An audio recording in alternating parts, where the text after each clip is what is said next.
हनुमान बेनीवाल की वजह से जो हारी थी चुनाव, क्या इस बार कमल खिला पाएंगी ज्योति मिर्धा?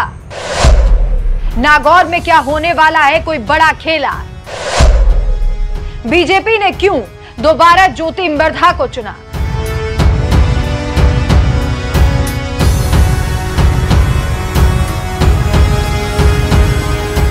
नमस्कार, मैं हूं आपके साथ राखी लांबा और आप देख रहे हैं न्यूज एक्सप्रेस। लोकसभा चुनावों के लिए जंग शुरू हो गई है। भले ही अभी तक तारीख सामने ना आई हो, लेकिन सभी पार्टियां युद्ध स्तर पर तैयारियां कर रही हैं। इस तैयारी के मद्देनजर बीजेपी ने तो अपने 195 उम्मीदवारों के नामों का ऐलान कर दिया है, जो इन लोकसभा चुनावों में कांग्रेस को चित्त करने के लिए हुंकार भरेंगे। वहीं कांग्रेस में भी मंथन का दौर लगातार जारी है। राजस्थान में बीजेपी ने लोकसभा चुनाव के लिए 15 उम्मीदवारों की घोषणा कर दी है। बीजेपी ने हनुमान बेनीवाल के सामने उनके गढ़ कहे जाने वाले नागौर सीट पर ज्योति मिर्धा को टिकट दिया है। ज्योति मिर्धा साल 2023 में कांग्रेस छोड़कर बीजेपी में शामिल हुई थी।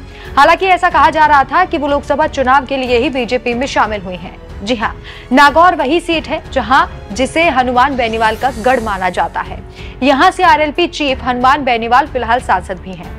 हालांकि इस बार के हालात बदले से हैं। बीते लोकसभा चुनाव में बेनीवाल ने बीजेपी के साथ सहयोग से चुनाव लड़ा था। बीजेपी के सहयोग से वे इस सीट पर जीत भी हासिल कर पाए थे। साल 2014 के चुनाव में उन्हें 1 लाख के करीब वोट मिले थे।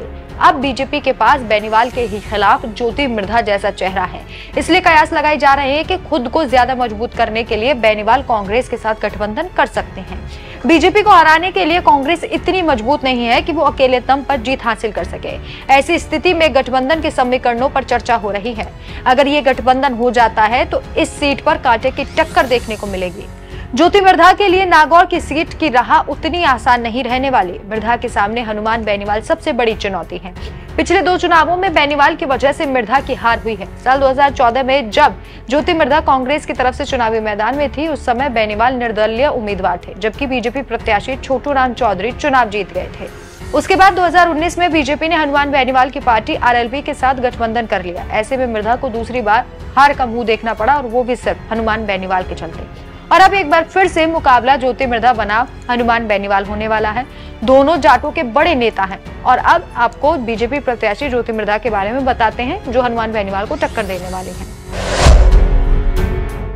ज्योति मिर्धा नाथूराम मिर्धा की पोती है। नाथूराम मिर्धा परिवार का जाटलैंड में बड़ा असर है।